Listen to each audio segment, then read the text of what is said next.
انت من ضمن الثمرات انك بتقوم من هنا باذن الله وانت مبسوط غصبا عنك.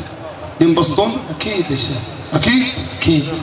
الذين امنوا وتطمئن قلوبهم بذكر الله. الذين امنوا وتطمئن قلوبهم بذكر الله.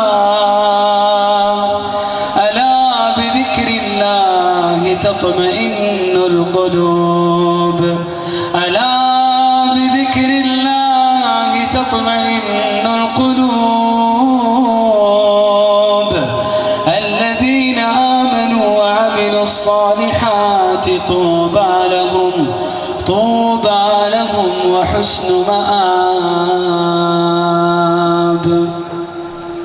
تطمئن القلوب بذكر الله. شوف بقول لك على معلومة يمكن انت اول مرة تسمعها وممكن هم اول مرة يسمعوها.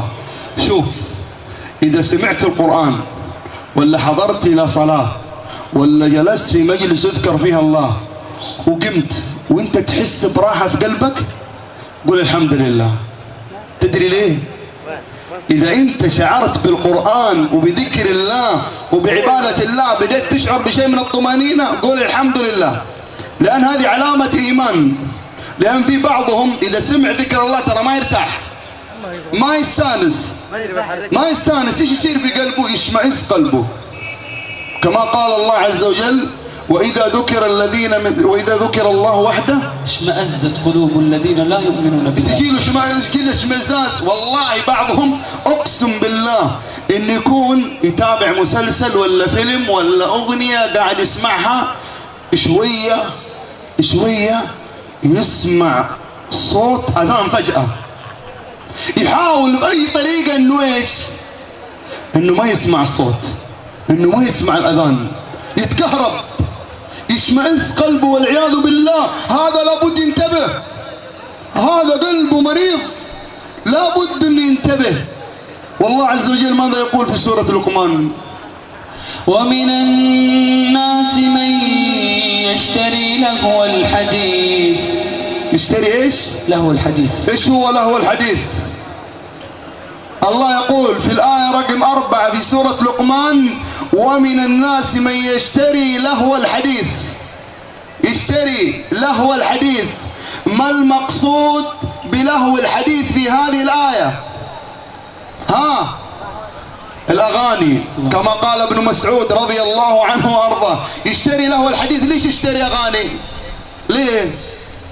كمل. ومن الناس من يشتري لهو الحديث ليضل عن سبيل الله بغير علم ويتخذها هزوا.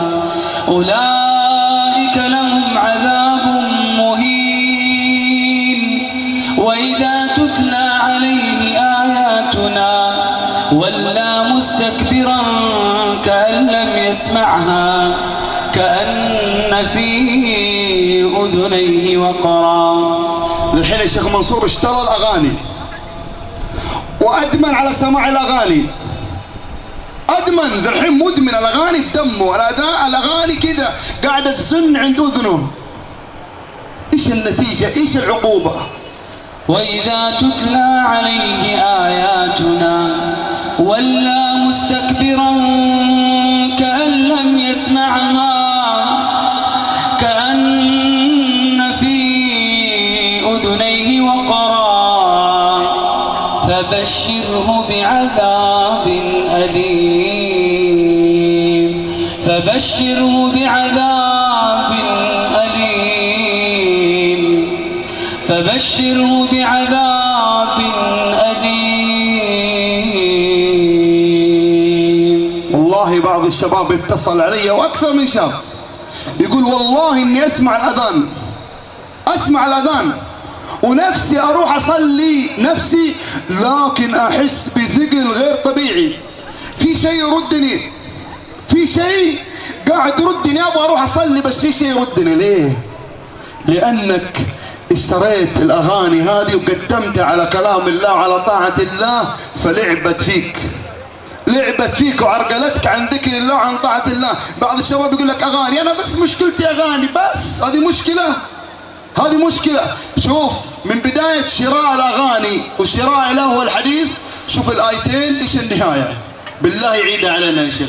ومن الناس من يشتري لهو الحديث، ومن الناس من يشتري لهو الحديث ليضل عن سبيل الله بغير علم، ليضل عن سبيل الله بغير علم ويتخذها هزوا، أولئك لهم عذاب مهين. وإذا تتلى عليه آياتنا ولى مستكبرا كأن لم يسمعها، كأن في أذنيه وقرا، فبشره بعذاب أليم.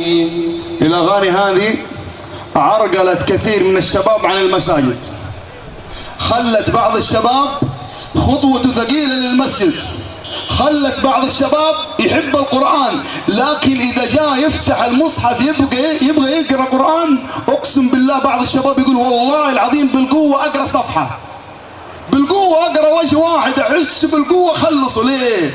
تدري ليه؟ الشيطان لاعب فيك، كلام الشيطان والحان الشيطان ومزامير ابليس لاعبه فيك. يسمون الاغاني رقيه الشيطان، رقيه من الشيطان يرقيك بها. اذا رقاك الشيطان بالاغاني تعرقلت عن المساجد، تمسك المصحف تبغى تقرا بالقوه تكمل صفحه. بالله مو حال بعض الشباب، والله العظيم حال بعض الشباب هذا هو، انه يبغى يقرا قران ما هو قادر، يبغى يروح للمسجد يقول لك يا اخي والله ما ادري ايش اللي ردني. تدري ايش اللي ردك؟ هذه البلاوي، هذه الاغاني. وثاني شيء هذه الاغاني بريد الزنا. ما معنى بريد الزنا؟ ما معنى بريد الزنا؟ بداية الزنا، بداية سماع الالحان والاغاني طريق وبداية للزنا. لانها تتكلم عن ايش؟ تتكلم عن ايش؟ تتكلم عن قيم، عن مبادئ، تتكلم عن طاعات، تتكلم عن بر، عن إحسان. كل حبيبي وحبيته مروا بي على بيته، صح ولا لا؟ حبني وحبيته والتقت عيني في عينه. خلى الشعب كله رومانسي، خلوا الشباب الآن كلهم حبيبة درجة أولى. اللي ما يحب بنت عمه أصبح يحب ولد عمه. أصبح بعض شبابنا خرفان، وبعض الشباب إذا شفته تقول خقق. هذا بدايتها إيش؟ بدايتها إيش؟ بدايتها من الكلام الوسخ ذا اللي خلى بعض الشباب الآن يتربى على الميوعة، وأصبح عندنا الآن جيل نسأل الله السلامة والعافية.